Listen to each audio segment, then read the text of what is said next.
Okay, this is regarding my last seizure at work. Now, this is really stressful for me.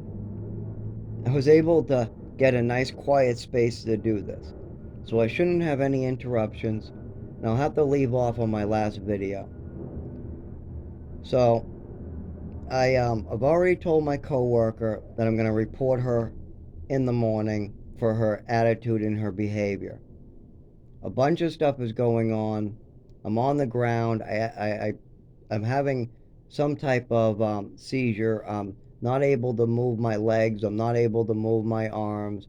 I'm trying to talk. I'm saying it in my head. I'm saying I need an ambulance at my work, and nothing's coming out. I can't get anything out, and I'm shaking horribly. And then my body straightens right after I try one last move to get help. I put out my arm with the phone, what I already got 911 in. I barely got 911 in, but I put out my arm. I'm on the floor, by the way. I'm now on the ground shaking.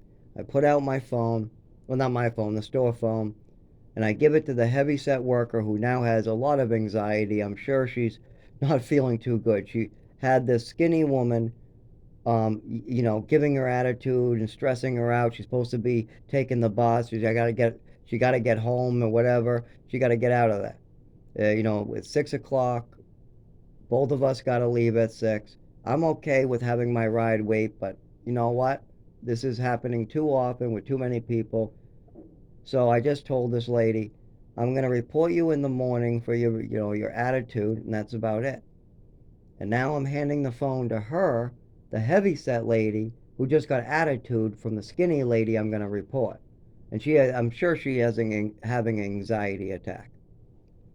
But I say ambulance. She grabs the phone, and because I made that motion of my arm giving her the phone, because you have to use your nervous system to move your arm forward, that's part of your nervous system.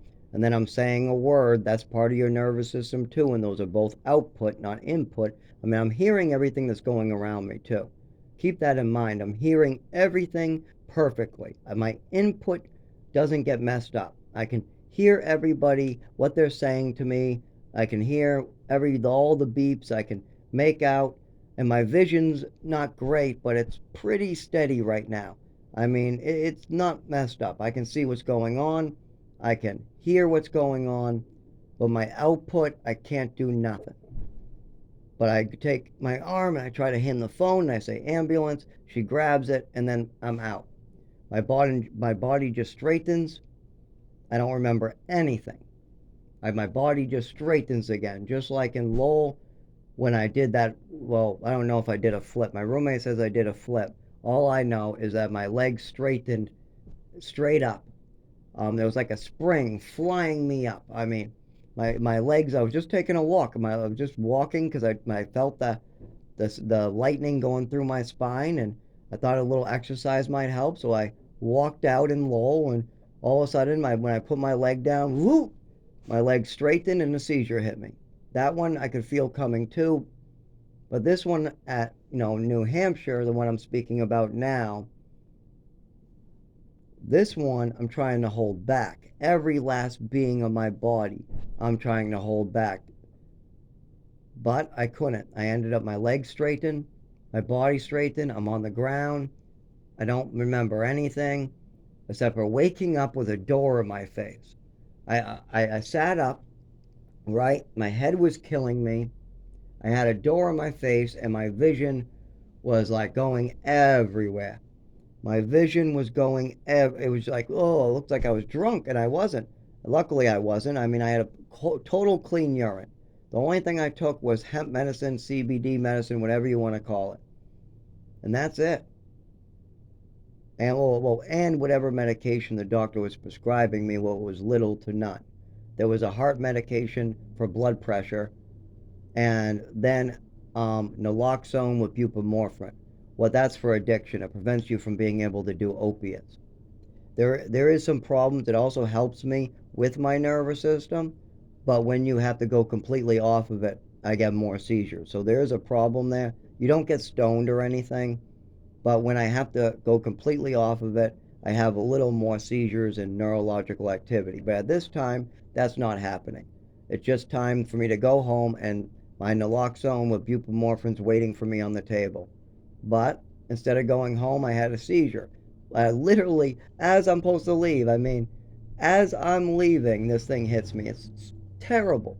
The minute I'm out the door, I have a seizure. But, anyways, so I wake up from the seizure. My vision is awful. I can't stand up.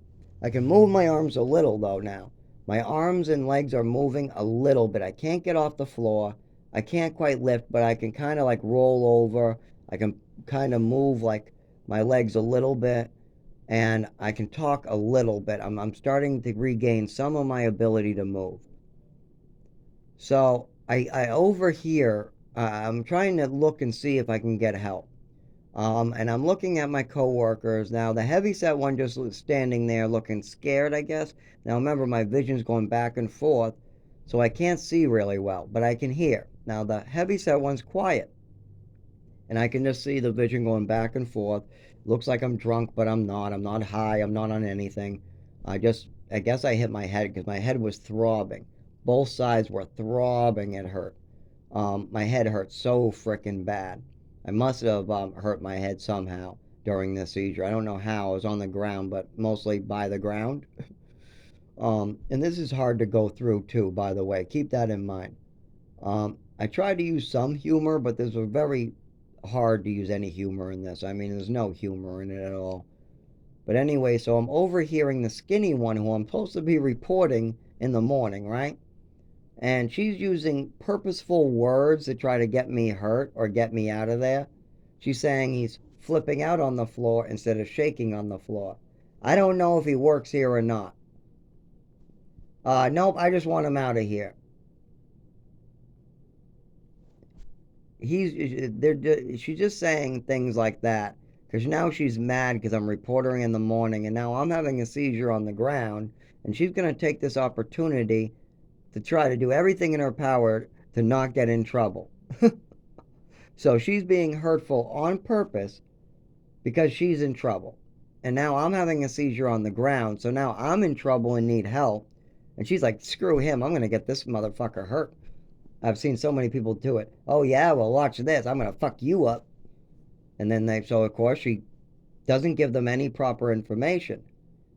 But that's going to come out later. I mean, that kicks her. I mean, she loses her job, and she was embarrassed and mortified for lying, and they really got to her later for this. I mean, but anyways, while this is happening, that's later. That's after there's been an investigation. People look into this.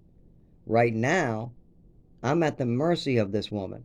Right now, I'm on the floor, my head's pounding, my vision's going side to side. I can't get off the floor.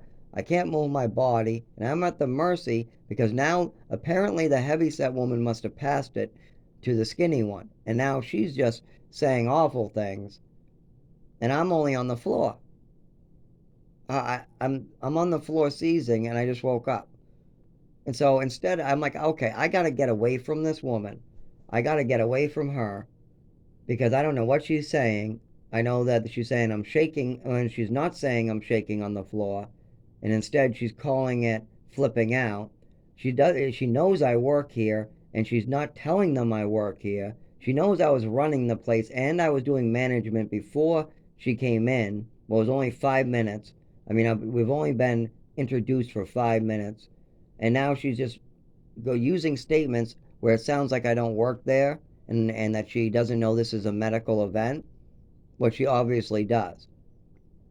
So I say, stay away from me. Get me an ambulance. That's all I'm able to get out. Very short. Actually, no, I added a fuck in there. I said, stay the fuck away from me. Get me an ambulance. And then I try to crawl to the back door. Now, they are staying in the front with the registers. The back door is only 5 feet, maybe 8 to 10 feet max. About 10 feet, probably. No, doorway's 10 feet. 2 doorways length. I have to go through a doorway, and then it's right there. It's maybe 6 feet, take a right, and then 4 feet is the back door, and the ambulance can pick me up back there.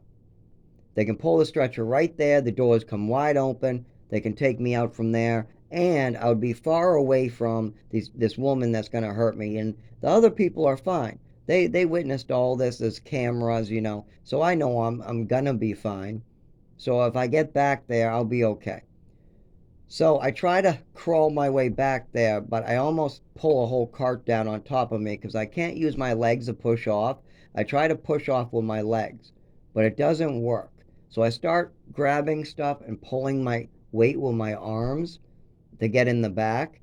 At this point, I almost pull down a cart, but I do move and get myself to the doorway with just my arms and a little bit of like heel action and seizing. I was still seizing too. So as I seized, I would wake up kind of 5 inches in a different direction. I would seize a little bit, not go unconscious. My whole body would seize up and shake. And at this point, I would get another 5 feet with my arms and my heels seizing. And then I tried to stand up, but I couldn't, and I fell down. And that got me another 2 feet. And then I crawled and used the boxes, these heavy boxes around me, and I was able to get myself up onto a box that was really low. This was a box that was filled with window washer fluid. No, it wasn't. Sorry, it was two things of Gatorade, maybe. I don't know. It was either Gatorade or window washer fluid or something like that. They were maybe only 1 foot off the ground or something like that, about a foot off the ground. And I'm able to kind of get myself onto that, and then I'm just trying to sit. But I'm still seizing from trying to get on the boxes. I'm still shaking. Now, this one in the front that's now trying to hurt me, she's trying to do something. I don't know what this plan of hers is, but it's going to end badly for her. And no matter what happens, this is going to end badly for me because now I got to go out in an ambulance. They have to come in the back. They got to put me on the stretcher and bring me out. But that's not what happens. She comes back to the doorway with her buddy, a customer friend, and they start making fun of me and harassing me. And they have the phone. They say, "You need help? Come get the phone." So I try to get up and I fall. And then I'm trying to reach for the phone and she's pulling it away, playing with me, laughing. Ha ha ha. Every time I reach for the phone, pulls it away. I reach for the phone, she pulls it away. At this point, I say I need an ambulance. Stay the fuck away from me. I need an ambulance. Stay the fuck away from me. I need an ambulance. And I sit back down. I get away from her and I sit back down because all she's doing is pulling the phone away from me. I say I need to make a phone call to her. Well, actually, before she pulls the phone away from me, I do ask her, please call an ambulance. Give me the phone. I might be able to talk now because I'm talking a little better. I'm having trouble. It's hurting. I'm shaking as I talk. But I'm able to really kind of ask, can I please call an ambulance? I'll talk to them now. I can talk to them now. And she tells me straight up no. And she has a customer playing in the doorway, and I'm staying far away. I'm up at these boxes. But then she tells me, what, you need to call an ambulance? Here, come get the phone, here. So I go over and I try to reach for the phone, which she pulls away. She pulls the phone away. She pulls the phone away. And I'm falling down each pull. I'm falling, I'm trying to catch the phone, and I can't even see the phone because my vision is going back and forth and back and forth. I mean, I must have had a concussion on top of this because my head was throbbing and it was hurting so bad. And I did have a lot of red marks and bruising on my head the next day. So I'm pretty sure I hit my head on something. But I also had a seizure too. So I can't really walk. I can't move my legs. I can't, I'm kind of hobbling around. I'm trying to reach for this phone and I'm seizing while this woman plays with me. I mean, she's just downright evil. At this point, I give up and I go back to the box. I crawl on the floor. I get on the box and I just say, I need an ambulance. Stay away from me. I need an ambulance. And I repeat that, I don't know, 20 times in a row. At that point, I stop and I kind of almost go unconscious. I'm on the floor, by the way. I'm no longer on the box. I've seized off the floor, off the box, and I'm now on the floor. An officer of the law comes in. I'm like, thank God. Thank God the ambulance is here. This woman won't be playing with me anymore. Get me to the damn hospital, I'm thinking in my head. So I asked the officer a simple question. I just go, is the ambulance right there? And I kind of just make my finger come out because I'm on the floor with my arm extended so I can point. And I just point to the door. I say, is the ambulance right there? And I'm seizing, and I've tried to stay on the box, and I'm trying to sit up, but actually I'm not really sitting up. I'm trying to sit up to talk to him, but it's not really working. And I point, is an ambulance right there? At this point, the officer says, no, you got to turn around. Right when he said that, I'm like, oh God, yeah, she gonna get me killed. So I do what he says. I turn around and I get on my belly and I put my hands to my back and I shake a little bit by doing it. Of course, I shake a little bit on the floor. Remember, I'm already on the floor. I flip to my stomach. I put my hands back and he cuffs me. Then he proceeds to try to pick me up. And I ask him, I say, where are you bringing me? He says, out the front. And I just tell him straight out, I'm trying to get up with him. I'm getting up with him. And I tell him, that's a bad idea. I just had a seizure, which I've had several of. At this point, I go along with him. He says, okay. And he tries to walk me. Now, I can't move my legs. Remember that. So my legs are being dragged and I'm kind of hobbling again. But I'm trying my best, as well as I'm shaking quite a bit, but I'm trying to hold it back because I want to make it to the car. Once when I make it to there, I can have a seizure and they'll actually bring me to the hospital. I can do whatever. So I'm trying to make it so much. I'm holding it back. I'm holding this feeling back of shaking, but I'm still shaking a little bit. But I'm cuffed and my legs are falling down. I'm trying to put them in front, but it is dragging mostly. And then the lights go from bright to dark real quick because we get to the doorway. Now, when that happens, I shake a little more. I seize, and I can't do anything. And I just end up falling to the ground, and I just seize. Now, I can't put any weight on anything, but I'm not doing anything but falling down. And the officer just says, stop falling down. And I can't stop falling down. That's an impossibility. That's asking a disabled man to not be disabled. If you want me not to be disabled, well, I think there's a lot of people who would want that. I want that every day of my damn life. Of course I want that. But anyways, I just end up seizing and falling down. That's it. I'm cuffed. My hands are behind my back. My legs aren't spreading out. I'm just shaking. I'm just shaking. I'm not able to hold up my own weight. That's it. And I'm falling down head first. I'm literally about to hit my nose. I mean, my face is about to smash against the cement. I mean, this is not fun. I mean, I'm just dead weight. That's it. And they're about to like push me right into the fucking cement. I mean, instead of that, another officer comes over and grabs my left side. So now I'm seizing and they're touching both of me and I'm cuffed behind my back.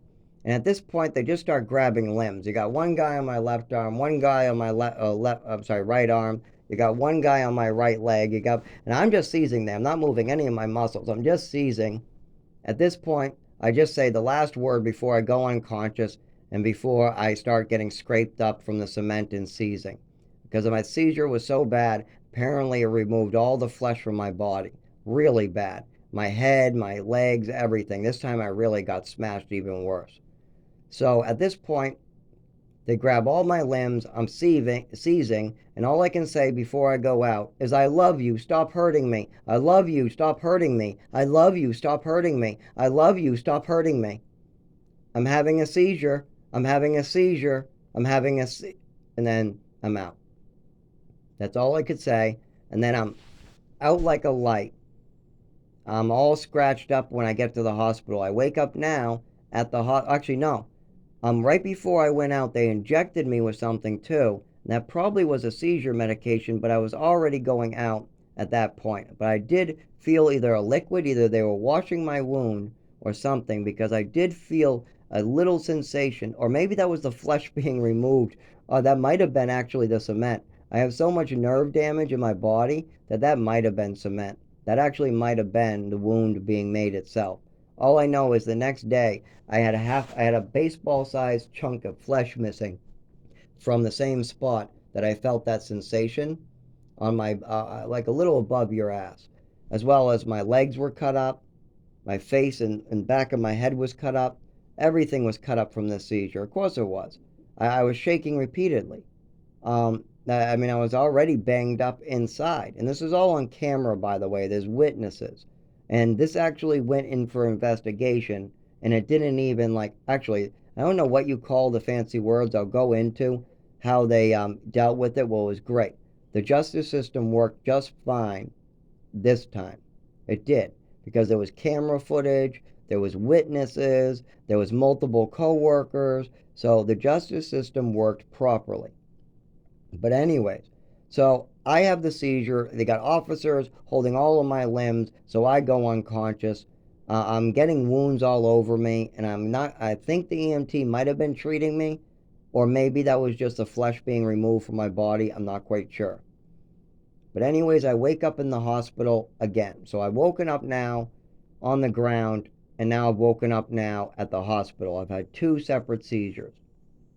When I wake up at the hospital, I feel lots better. Apparently, they administered benzodiazepam because that does seem to treat it very well, as well as a cocktail of other medicines they injected into me.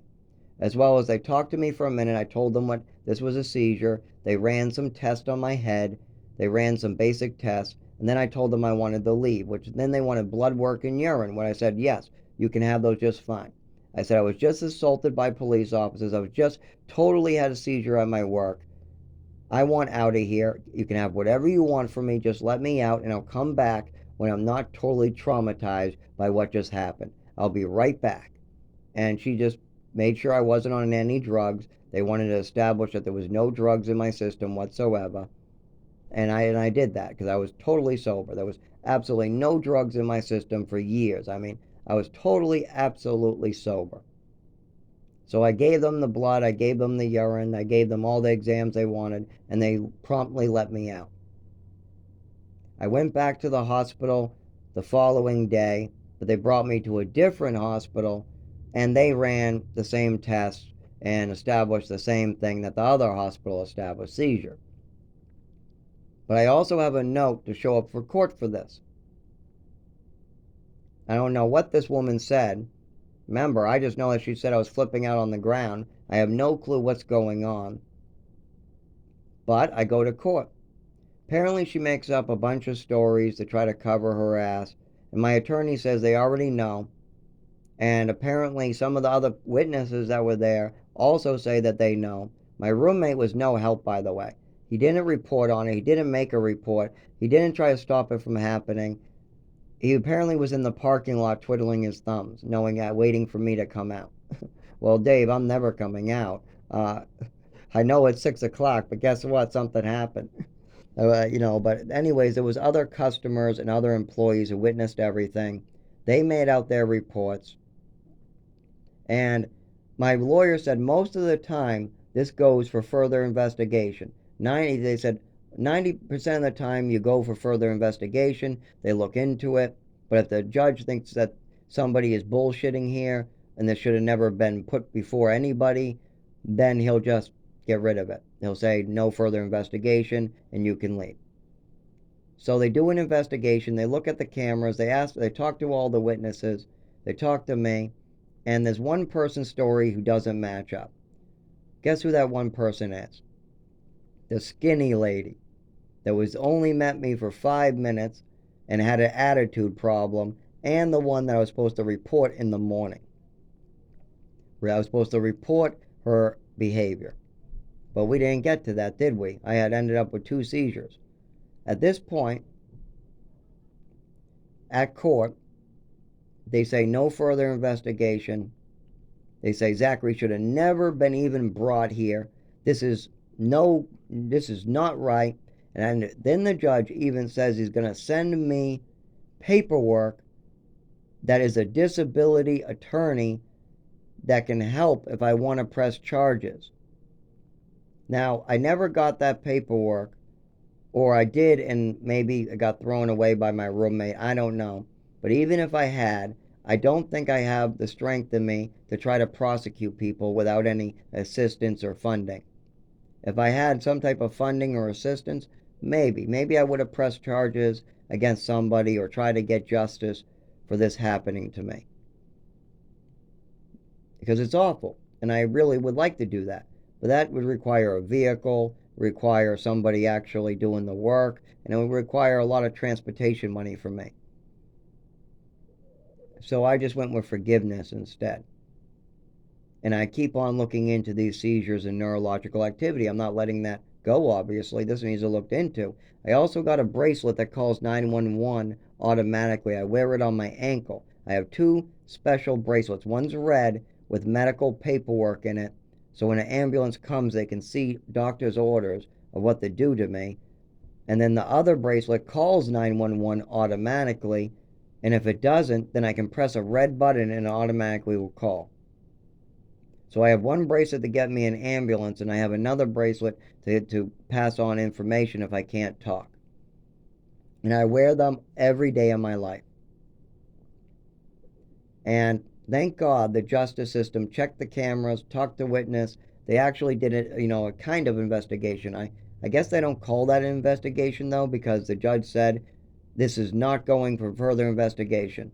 And my lawyer said that 90% of the time, the judge will order that this goes further for investigation, and then you end up getting a court date, and then you actually need to go to court and defend yourself.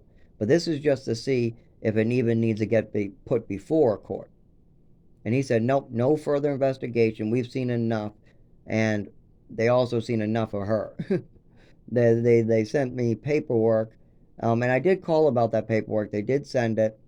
And I did find an envelope dug under my roommate's stuff that was addressed to me, that came from, I guess, like my attorney or something. So that was probably it. I still have it. I should open that, but it was so long ago, from when I found that letter under my roommate's stuff, that I don't know if I would even still be able to press charges or do anything about this. I should if I had money and funding and I didn't have so many other stuff to do. I think forgiveness is a better way to go, though. But thank God the justice system helped me, because there was camera footage and witnesses. Imagine if this happened with no cameras or no witnesses. Oh my God. I could go to jail for having a seizure because somebody wanted to make up a story. See, this is the problem. People get upset and then they tell stories. They twist the truth. They try, I hate this truth twisting. There's too many people truth twisting out there. I am not flipping out on the floor. I'm shaking on the floor unconscious. I do work there. I have a uniform on, for goodness sake. And you know what? Here's the funny part. Because she reported that, when one of the police officers testified, they were trying to cover their own ass, because after they looked at the camera footage, they were embarrassed and they totally felt guilty. So the only thing they had to say is I wasn't wearing a uniform. It didn't look like a uniform to them. Those were the exact words they used. It didn't look like he was wearing a uniform. When it says Cumberland Farms right on my shirt. It says all these things right on my shirt. It has a picture of a bunch of monsters on my shirt.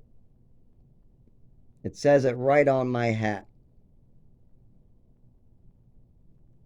But yet, that's not a uniform? I'm pretty sure that that's a uniform. I'm pretty sure that if you are wearing a Mickey D's on your, a big M on your hat, and you're wearing a big M on your shirt, that's still a uniform. But that's what they use as an excuse. See, he's twisting the truth, so he doesn't have to take responsibility. Even the police do it. You got one person who's twisting the truth because you're going to get reported in the morning, and you got one person twisting the truth because now they know and they've seen the cameras. They've seen everything that happened now. And they also said they just got there and they had no idea what was going on. Well, you could have talked to me, who was still management at the time. I said, what did I say? I just had a seizure. That's a bad idea. But hey, I barely can talk. At least I worked with you. At least I said, I love you. I love you. Stop hurting me. I love you. Stop hurting me, as I'm seizing, till I went unconscious. I mean, they felt bad for sure. I know the officers of the law must have felt horrible after they checked that camera footage and talked to witnesses. Oh my God. But maybe I should have went after somebody for this. I probably should have. But like I said, we need to work on forgiveness and working together. If you're going after somebody for damages, then you're not working together. You're trying to get something for yourself because something happened to you. And yes, bad things happen to me all the time. I'm used to that by now. After having 25 years of a neurological disorder and being on all these different drugs, I am totally aware of the bad things that can happen to people. Homeless people, too. I watched horrible things happen to other homeless people and me. Terrible things go on. There are people who manipulate the truth, and then there are people who do awful, evil deeds, like break people's skulls open, their back, and literally murder them, and then they'll twist the truth to cover that up. But this twisting of the truth needs to stop. It really does. I've seen so much of it. It's so hurtful. That's why my two biggest fears is twisting the truth and the cold. Those are my two biggest fears. I fear the cold and I fear twisting the truth. I hate those things completely. And both of those are really present around me. The twisting the truth we can do something about, though. There's no reason why everybody should feel okay doing that. And it happens quite a bit.